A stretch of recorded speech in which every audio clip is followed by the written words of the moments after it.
my dad said, "People are going to know you didn't invite your own biological father to your wedding." So I just told him, "People already know you missed every major milestone in my life. They won't be surprised." I started keeping the list when I was 9 years old. Not an exciting list, not a to-do list or a bucket list, nor anything overly dramatic, just a black and white composition notebook where I wrote down every time my dad made a promise and didn't keep it. I didn't start doing it out of anger. I started writing because I truly thought I was misremembering things. My mom never spoke ill of my dad, which I appreciate now, but as a kid, it drove me crazy. Because whenever my dad canceled a visit and I was sad, no one would say, "Yeah, he does that a lot." My mom would just stay silent and offer to take us for ice cream. Gary, my stepfather, would offer to play catch. And I would go upstairs to write it down just to confirm I wasn't making it up. Entry 1, the 14th of September 2005. Dad said he was coming to my 10th birthday party, but then he canceled on the 1st of October. He said his business trip was moved to that weekend. I should start from the beginning. My name is Mason. I am 30 years old. I own a small plumbing repair business in Dayton, Ohio. There are 6 of us, including me, mostly handling residential work. I am married to a woman named Ellie. She is smarter and more patient than I deserve. I drive a truck that is fully paid off. I own a house that is almost fully paid off. And I have a notebook in my desk drawer with 22 entries spanning 21 years. 22 times my dad promised something specific and didn't follow through. My parents divorced when I was 7. My dad, Ray, moved to Charlotte for work. He sold equipment, the kind of job where you are always driving to job sites 3 states away to close a deal. He wasn't a deadbeat in the traditional sense. He paid child support on time. He usually sent birthday cards during the same week as my birthday. He called on Christmas, sometimes on Thanksgiving. He told me he loved me and said, "Next year, buddy, next year, I'll be up there." I believed him every time until I was about 14. After that, I still believed him, but I started writing it down. The thing about my dad is that he isn't a bad guy. I know that sounds strange given everything I am about to say, but it is important. He isn't cruel. He isn't an alcoholic. He doesn't yell. In fact, he is quite charming. He tells great stories, remembers everyone's name, and always buys the first round of drinks. If you met Ray Caldwell at a barbecue, you'd walk away thinking, "What a great guy." That was really the whole problem. My mom, Linda, remarried when I was 14. Gary Rowan, an electrician, a quiet man with hands as big as catcher's mitts who watched Jeopardy every night at 7 o'clock. He never tried to be my dad. He never asked me to call him anything other than Gary, but he was always there at every baseball game, every school concert, every parent-teacher conference. Not because anyone asked him to be, he just showed up. My mom didn't need to remind him. He didn't make a big deal out of it. He just sat in the bleachers with a cup of coffee. And when I looked up, he'd nod. You know what my dad did for those same events? He would call a week in advance and say he was going to try to make it. I'd get so excited, I'd tell my friends. Then 2 days before, I'd get a text. "Hey buddy, something came up. I'll make the next one, promise." Entry 7, April 2011. Dad said he was coming to see my district baseball semifinals, canceled 2 days before, said a client in Raleigh needed an emergency installation. Entry 12, June 2015. Dad said he was coming to my high school graduation, called that morning and said his flight was canceled. I checked later. No flights from Charlotte to Dayton were canceled that day. I didn't confront him about it. I just wrote it down. Here is the thing about having a father like Ray. It isn't a giant painful wound. It isn't like he hit me, screamed in my face, or told me I was worthless. It is like 20 tiny paper cuts that you don't feel individually anymore, but they never fully heal because a new one always appears. And the worst part is you can't even really get angry about any single one. Oh, his business trip got delayed. That happens. His flight was canceled. That is unfortunate. He got sick the weekend he was supposed to drive up. What was he supposed to do? Travel with the flu. Every excuse was reasonable enough that if you complained, you'd sound unreasonable. So I stopped complaining. I just wrote it down. I got into plumbing through a vocational program in high school. Worked for a company called Reedman & Sons for 6 years. Learned the trade, saved every penny. Got my master plumber's license at 25, and started my own business at 27. By 28, I had 3 employees and more work than I could handle. By 29, I had 6 guys and a waiting list. My dad called when I opened the shop. "That is my boy," he said. "I'll come up and check out the shop." Entry 22, March 2026. He never mentioned it again. I met Ellie when I was 27. There was an emergency call at her apartment building, a burst pipe in the laundry room at 10 p.m. She was the only tenant who came down to check on things, and she brought me a cup of coffee without me asking. She is an ER nurse, so she understands unusual hours and showing up when things are broken. We got engaged last fall. I proposed at the kitchen table on a Tuesday morning because she once told me she thought public proposals were stressful. She said yes, cried a little, and then asked if I wanted scrambled or fried eggs. That is Ellie. The engagement was where everything started to shift, because it forced me to answer a question I had been avoiding for 20 years. My dad has a sister, Aunt Denise, who lives in Columbus, about an hour-and-a-half drive from us. Aunt Denise is a good person. She stayed close with both sides of the family after the divorce, and she was the one who broke the news of our engagement to my dad, because I certainly wasn't going to. A week after Denise told him, my dad called. I let it go to voicemail. "Hey buddy, Denise told me the great news. I am so happy for you, son. I want to be there. I really do. Just let me know the date, and I'll arrange everything. I won't miss this." I sat in my truck in the driveway and listened to that voicemail 3 times. Not because it moved me, but because I was trying to figure out why it made me feel absolutely nothing. No hope, no anger. Just a cold realization of a pattern I had documented 22 times. That evening, I played the voicemail for Ellie.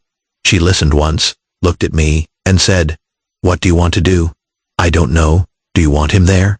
"I don't know either," I replied. She was silent for a moment. Then she asked, "Where is the notebook?" "In my desk drawer."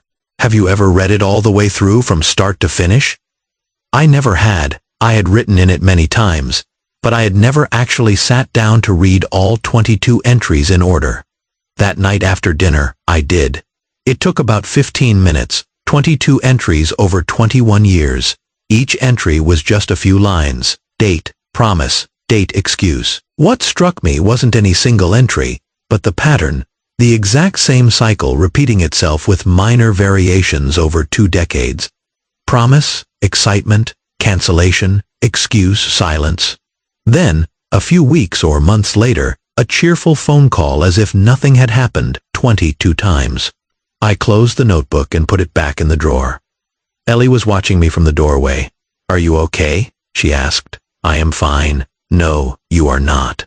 Then she said something that changed everything, even though I didn't realize it at the time. She said, "You've been carrying that notebook for 21 years, Mason.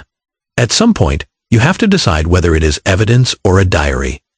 I didn't understand what she meant, not yet, but the following weekend, I went to Aunt Denise's house for Sunday dinner. She pulled out her phone to show me photos from her garden club, and I happened to glance at her Facebook page. 3 posts down was a comment from my dad on one of Denise's photos from 2 Christmases ago. The comment read, "Just got off the phone with my boy, so proud of him and everything he is building." I stared at it because I remembered that Christmas. My dad hadn't called. I had waited all day. And that evening, I made an entry in the notebook. Entry 20, December 2025. He told everyone he had called me. He posted it publicly, but in reality, it never happened. I scrolled down Denise's page, feeling my heart do something I couldn't put a name to, and began finding more. I spent the next 2 hours sitting in Aunt Denise's guest bathroom, scrolling through her Facebook feed on my phone, cross-referencing comments with entries in the notebook that I knew by heart. I found 7 of them, 7 comments or public posts from my dad that directly contradicted reality. Not vague statements like "love my son," but specific, verifiable claims. Flying up to visit Mason this weekend. On a weekend he never came. Had the best phone call with my son today. Couldn't be prouder. On a day my phone showed 0 incoming calls from his number. Mason is growing up so fast. Just saw him last month, after over a year of not seeing each other. He wasn't just failing to show up. He was constructing an entirely different version of our relationship for everyone else to see. To his friends, colleagues, and sister, he was the long-distance father who cared deeply, called regularly, and visited whenever he could, a man doing his best in a tough situation. And none of it was real. When I walked out of the bathroom, Denise looked at me strangely. "Are you okay, honey? You were in there a long time." "Yeah, just an upset stomach." I drove home in silence. Ellie could tell something was wrong as soon as I walked in because she knows my silences. There is normal silence, and then there is the silence that means I am processing something I can't yet put into words. I showed her what I found. She sat beside me on the sofa and scrolled through the screenshots I had taken. She was quiet for a long time. Then she said, "He wasn't just absent, he built an entire narrative. Yeah, for at least 20 years. Mason," she asked, "does Denise know?" That was the question, wasn't it? Denise, who last Thanksgiving pulled me aside and said, "Your dad always talks about you. He is so proud of you. I wish you two were closer." She believed him. Of course she did. He was her brother, and he was very convincing. Why would she double-check whether he actually called me on Christmas? "No," I said. "She doesn't know." "What are you going to do?" "I have no idea." For the next 2 weeks, I did nothing. I went to work, quoted jobs, unclogged drains, and argued with a supply company over brass fittings, normal things. But deep down, I kept rereading those 22 entries and 7 Facebook posts, trying to figure out what I was feeling, because it wasn't anger. Anger would have been simpler. My dad called twice during those 2 weeks. I didn't answer either time. He left short, cheerful voicemails. "Hey buddy, just checking in. Let me know the wedding details. I want to book my flight early so there aren't any issues." Booking a flight early for him? I almost laughed. Then, about 3 weeks after the discovery in the bathroom, Ellie came home from her shift and said, "I ran into Denise at the supermarket." "Oh," she said. "Your dad told her he is planning to give a toast at the wedding." I set my fork down. A toast, apparently. He had been preparing it for a while. Denise said he called her, deeply excited about it. "Hear me out, because I need you to understand one thing. My dad was not invited to the wedding. He was not given a date, a location, a time, or a role. He had simply left a voicemail saying he wanted to be there, and I hadn't replied. That was the entirety of our communication regarding the wedding. Yet he was telling people he was giving a toast. I asked Ellie, "Did Denise seem surprised that I hadn't mentioned this to her?" She seemed to assume the two of you had already talked about it. We hadn't spoken in 3 weeks, nor had I answered any of his calls. Ellie sat down across from me. "He is doing it again, isn't he? He is telling the story before it even happens." That was exactly what he did. Make a promise, tell everyone you are going to do it, and when you don't follow through, the story has already been told so many times that the absence barely registers. He had been playing this script for 22 years. I pushed my plate away. I need to handle this. I know. I don't want to just call him and argue. He is too good at that. He'll have an explanation for everything, and I'll hang up feeling like I am the unreasonable one. So what do you want? I thought about the notebook, 22 entries, dates, promises, cancellations, excuses, all in my own handwriting, growing larger and neater as I grew from 9 to 30 years old, and the screenshots. 7 instances of him performing a relationship that didn't exist. Evidence, I said. Ellie, you asked me if that notebook was evidence or a diary. It is evidence. I don't want to argue with him. I want to put the record right in front of him and let it speak for itself. Over the next few days, the idea took shape. A package, the notebook itself, page by page with every single entry, and a printed sheet of the Facebook screenshots, complete with dates and timestamps. No letter, no explanation, just the record. And then I changed my phone number. I know that sounds extreme, but here was my thinking. For 22 years, my dad had controlled the narrative. If I called him, he would use sweet words. He would explain. He would make me doubt what I knew to be true. But the notebook and the screenshots couldn't be persuaded. They were dates and facts written in his own words. Changing my phone number wasn't to punish him. It was to eliminate that control mechanism. No more voicemails that I would listen to 3 times in hopes of feeling something.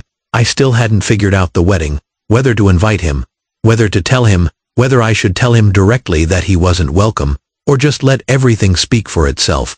But for the first time in 20 years, I was moving toward something real. However, there was one thing that kept bothering me.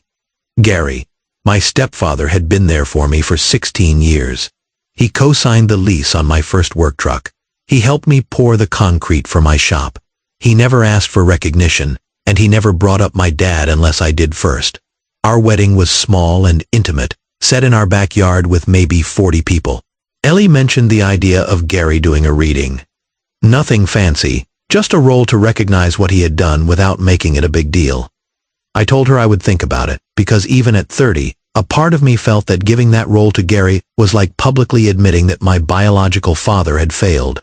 Knowing something in your heart and declaring it in front of 40 people are two completely different things. One evening, I was in Gary's workshop helping him organize panel boxes when he said something that touched me deeply. "Your mom says your dad is talking about coming to the wedding." "Yeah," I replied. He told Denise he was going to give a toast. Gary was stacking circuit breakers into a bin without looking up. "Do you want him there?" "Number," he nodded, continued stacking, and then said very quietly, "Good." That was the first time in 16 years Gary had expressed an opinion about my dad. I stared at him. "Good." He looked up at me, and just for a moment, the careful neutrality he had maintained since I was 14 disappeared. "Mason, I've watched that man let you down since you were a kid. I kept quiet because it wasn't my place, and your mom told me to let you make your own decisions. But you are 30 years old now and you are getting married. If you don't want him there, he shouldn't be there. And that isn't something you need to feel guilty about." He went back to fixing circuit breakers, and I went back to my panel box. Neither of us said anything more about it. But that night, when Ellie asked me about the reading for the wedding, I said, "Ask Gary." She smiled and said, "He already said he would do whatever you want, of course." 2 days later, while I was packing the package and carefully copying each page of the notebook to have a backup copy, I received a text from an unknown number. "Hi Mason, it is Dad. New work phone number. I just wanted to let you know that I booked my flight for the wedding, the 17th of October to 20th. I am so excited." He had booked a flight to a wedding he wasn't invited to, on a date I had never given him, which meant someone had given him the date. I texted Denise, "Did you give Dad the wedding date?"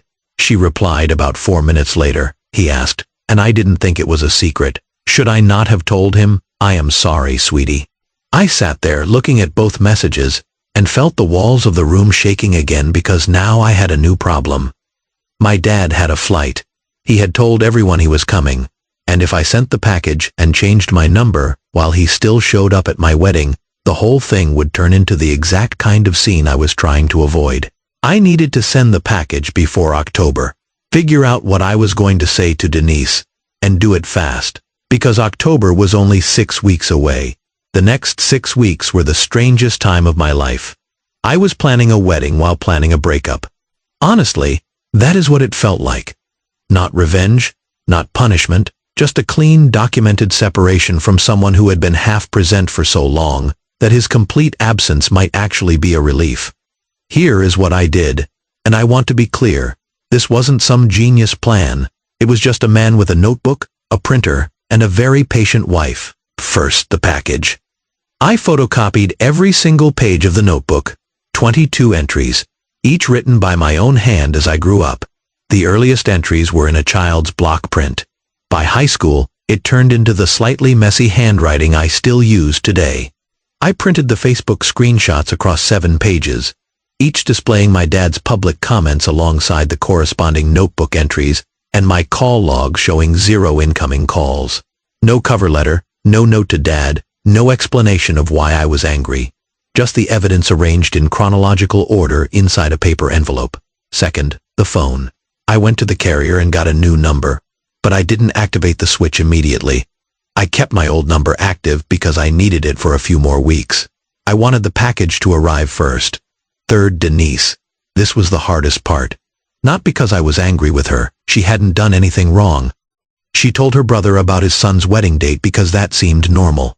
But I needed her to understand what was about to happen without making a scene. I drove to Columbus on a Thursday afternoon, telling my team I had a supplier meeting when I actually had nothing until the next morning. I sat at Denise's kitchen table, unable to pretend to be comfortable. "Denise, I need to tell you a few things about Dad, and I need you to listen before you reply." She sat down with her coffee. She had known me long enough to know I didn't talk like that without a reason. I told her about the notebook. She knew I was a meticulous kid, so the concept didn't shock her. Then, I told her about the Facebook comments. I opened the screenshots on my phone and placed it on the table between us. "This post," I said. "December 2025, he wrote. "Just got off the phone with my son." He didn't call me that Christmas, Denise. Nor did he call me the Christmas before that. I waited both times. She picked up the phone, read the message, scrolled to the next one, and kept reading. She read through all 7 messages without saying a word. "Mason, I am not finished," I said. "I got the message about his flight. He booked a flight to my wedding. I never invited him. I never gave him the date. He got that information from you, which is fine. I don't blame you. But he is telling everyone he is going to give a toast at a wedding he was never invited to. He told me you two talked about it, but we haven't had a real conversation in months." I stopped answering his calls after I found those Facebook posts. She sat there for a very long time. Denise isn't one to cry easily, but her chin wrinkled the way it always does when she tries to hold back tears. "I believed him," she said. "Every time he said he talked to you, visited you, or was going to see you, I believed him. I know, he is very convincing. He is your brother." "Yeah." She wiped her eyes with the back of her hand. "What are you going to do?" I told her about the package. She didn't try to talk me out of it, for which I was deeply grateful. She only asked one question: "Are you going to include a letter?" She nodded slowly. "He'd argue if there were a letter. He can't argue with dates exactly," I said. "He can't." I asked only one thing of her. Don't warn him. Don't call him. Don't give him a heads up about anything. Let the package arrive, and let him sit with it the way I've sat with it for 21 years. She agreed. Then she said something I didn't expect. "Mason, I need to ask you something, and I want you to answer honestly. Do you want me at the wedding? Because I'll understand if you don't. I am his sister. I was part of that machine, even if I didn't know it. I hadn't even considered not inviting her. Denise, you are the reason I have any connection to that side of the family. You showed up. You've always shown up. You are coming to the wedding." She cried then, really cried afterward. She made us grilled cheese sandwiches, because that is what Denise does when her emotions overflow. On the drive home, Ellie called. "How was she?" She believed every word he said. She is upset, mostly angry with herself, which isn't fair. No, it isn't fair at all. I mailed the parcel the following Monday via priority mail to Ray's address in Charlotte. I tracked it and confirmed delivery on Wednesday. Then, I waited. Nothing happened for 4 days. I don't know what I was expecting, actually. That is not true. I expected a phone call, a barrage of text messages, or a voicemail full of excuses and explanations. But all I got was silence. On the 5th day, I activated my new phone number. This is where I need to tell you about planning the wedding. Because life doesn't stop just because you are going through a family crisis.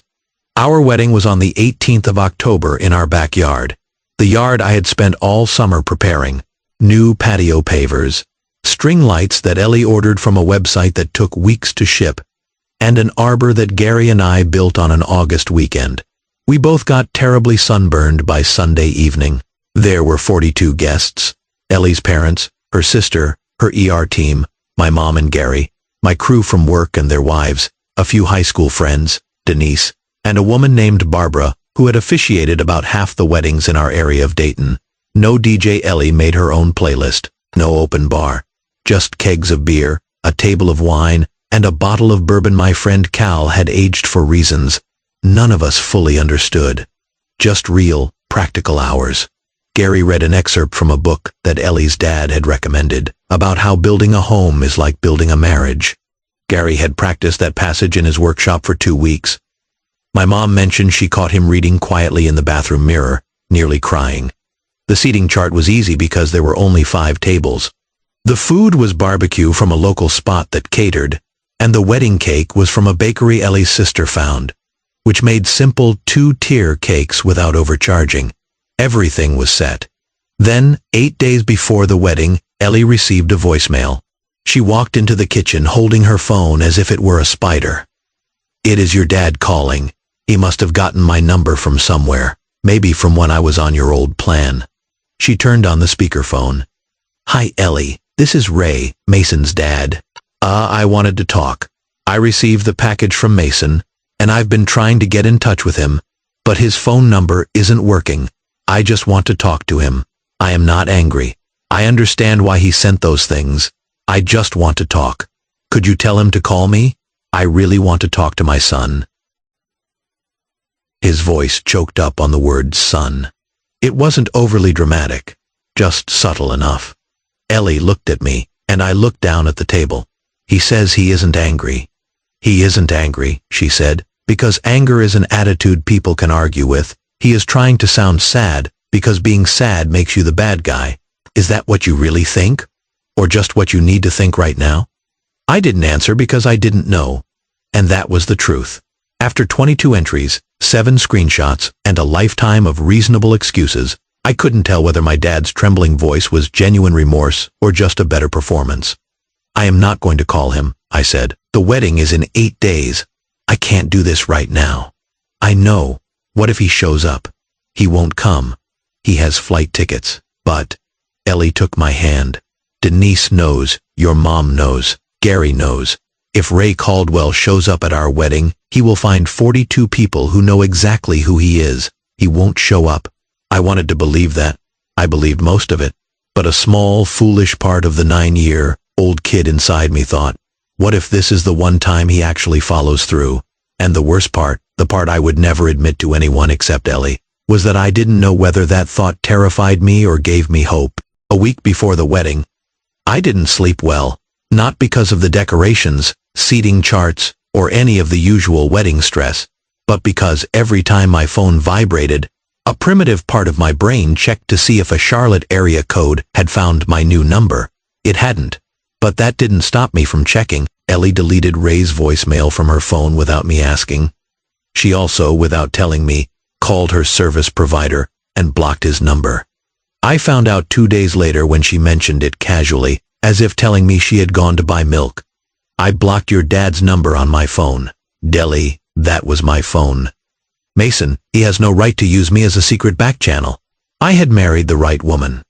I know some of you have realized that, but I wanted to state it clearly. The last week went by very fast. I laid the final row of patio pavers on Monday.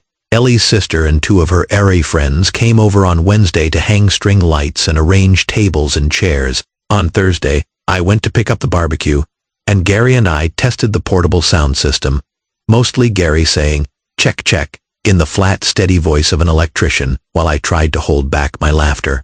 On Friday night, the night before the wedding, my mom brought over a dish of baked ziti, because Linda Caldwell's response to every emotional event in human history is baked ziti. She set it on the kitchen counter, hugged Ellie, and then pulled me out to the garage where the folding chairs were stacked up. I need to tell you something, my mom said. Okay. Denise called me this morning, she said. Ray called her last night. He wanted to know if the wedding was still happening. What did Denise say? She told him yes. The wedding was still happening. She didn't say anything else. Did he say he was coming? My mom looked at me with the expression she gets when she is about to tell the truth in a way that costs her something. He told Denise he still plans to come. He said he has a right to be there, to watch his son get married. I leaned against my truck. A right? That is what he said. He has a right to attend a private event at my own home that he wasn't invited to.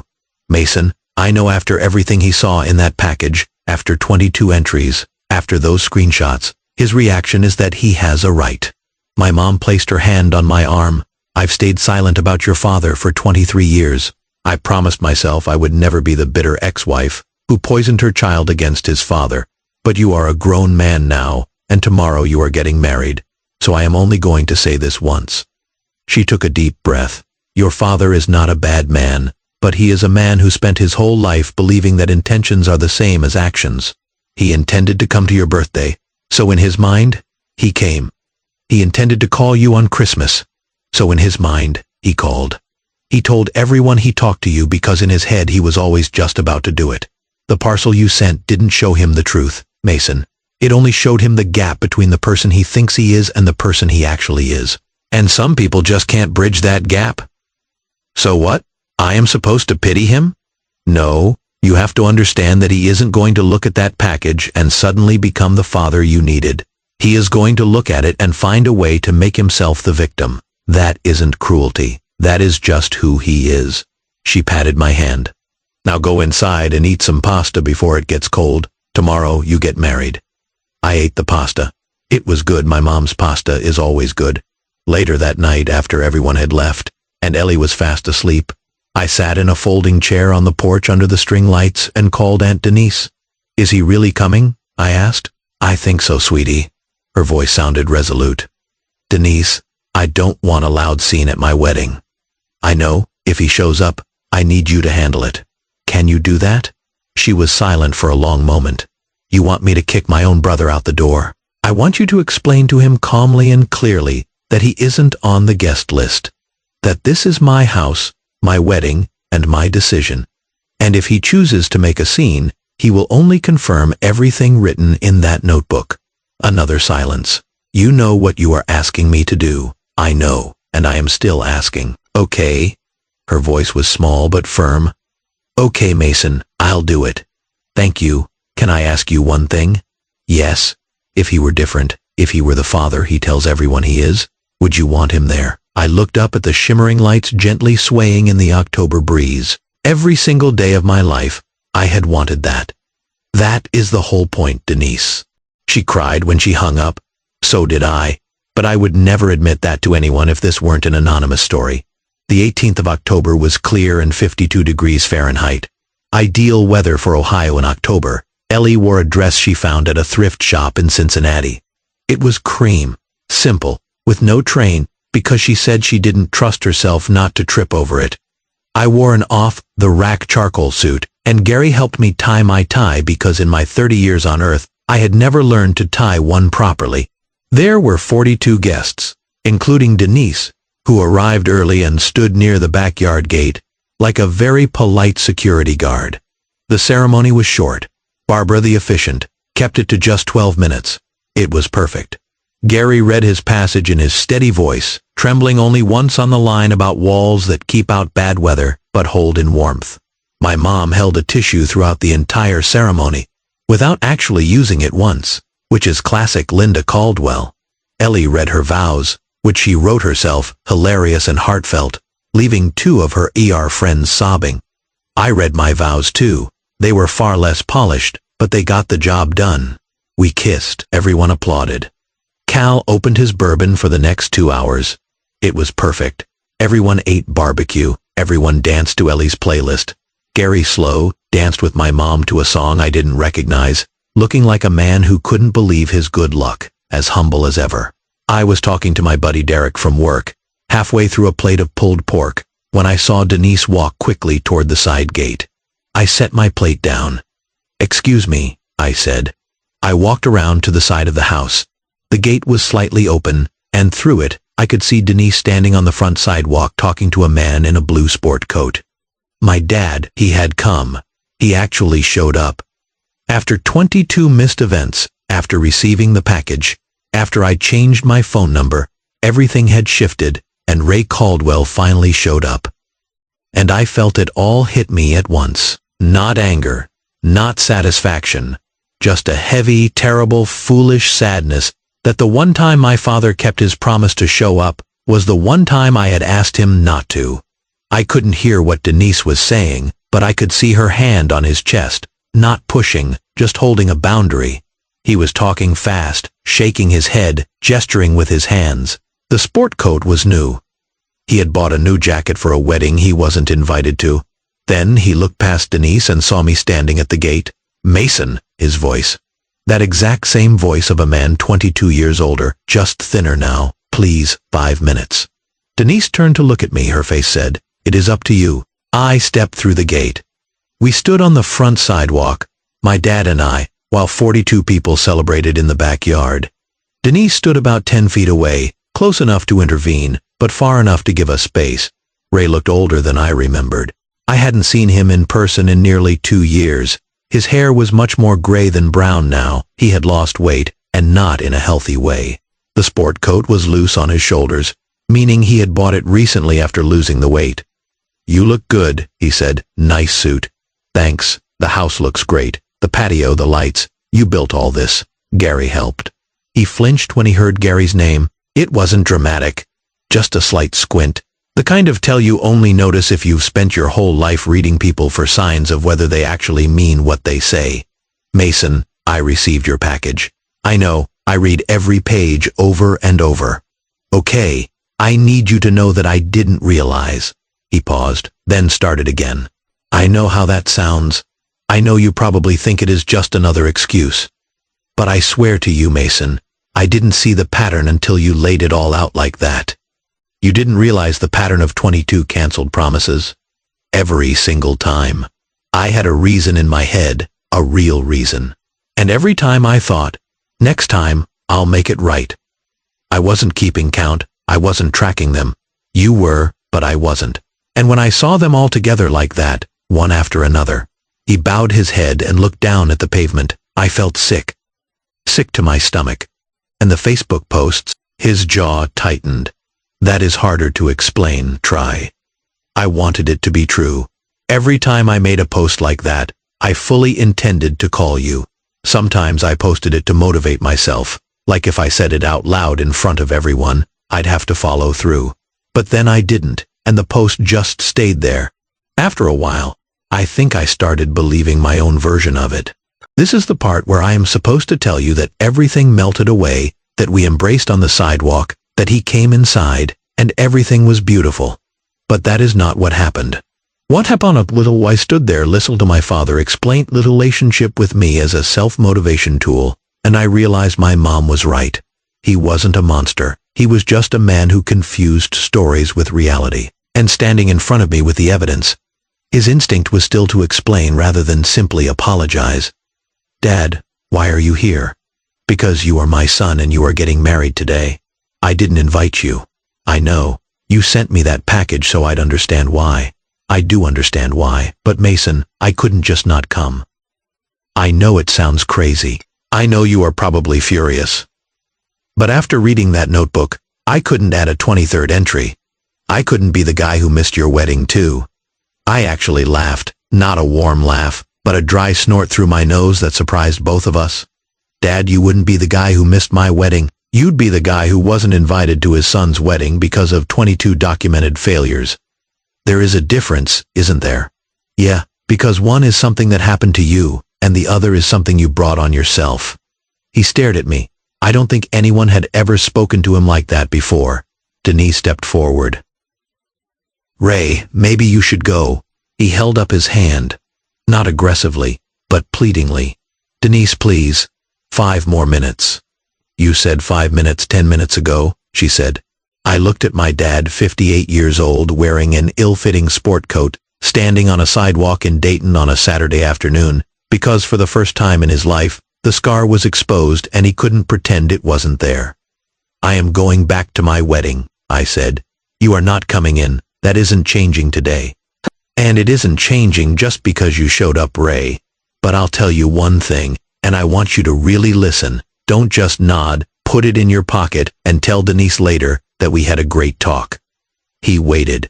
I don't hate you. I never hated you.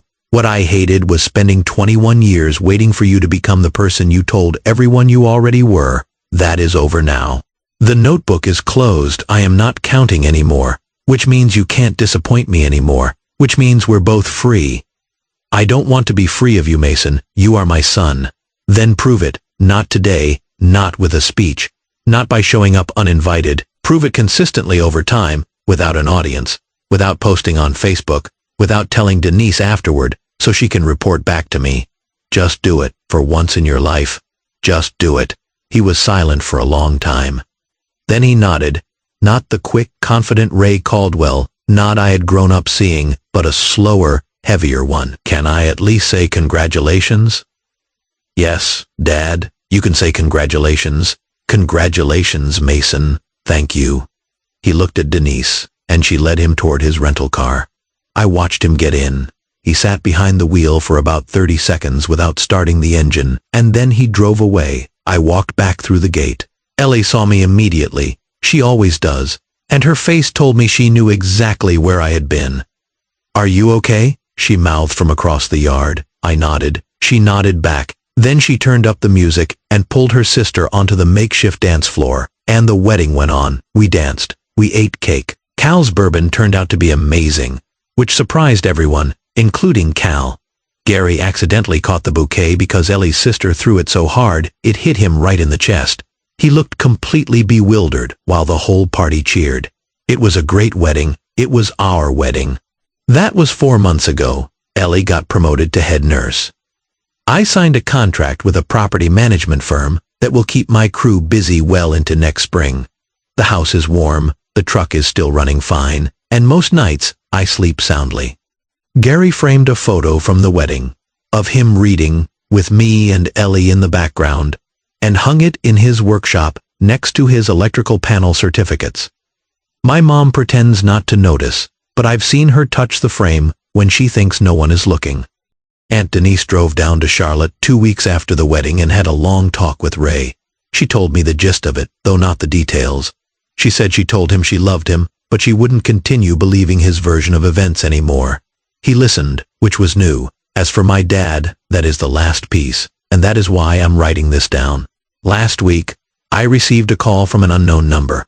I almost let it go to voicemail, but for some reason, I answered. "Hey buddy, it is Dad. I have a new phone number too. Denise didn't give me your number. I got it off your business website." He was right. My work number is on the site. I had never thought of that. I didn't call to make a speech or promises. I just wanted to tell you that I've enrolled in therapy. I've been going for 2 weeks now. Denise made me do it, but I am glad she did. I didn't say anything. I am not calling to ask for forgiveness. I am not calling to tell you I've changed because it has only been 4 months and saying that would be foolish. I just called to tell you I am doing the work, and I wanted you to hear it from my mouth, not from Denise. After that call, I sat in my truck for a while, parked in my driveway, engine off, watching the string lights on the porch sway in the November wind. I don't know if my dad will keep his promise. I've learned not to make predictions about that. His track record speaks for itself, quite literally, in a notebook that currently sits in a drawer in Charlotte instead of a drawer in Dayton. But here is what I know for sure. For the first time in 22 entries, my dad didn't make me a promise. He didn't say next year. He didn't say I'll make it up to you. He just told me what he was doing and left it at that without any guarantees. That isn't redemption. That isn't forgiveness. It is just a start. But it is the first time I've made an entry without an excuse next to it. And for someone who has been counting since he was 9 years old, that means something. The notebook is closed. I won't be writing in it anymore. Whatever my dad does or doesn't do from here on out is his responsibility. I have a business to run, a wife who makes me better every day, a stepfather who taught me what showing up actually looks like, and a porch that needs repainting before spring. I think I am going to be just fine.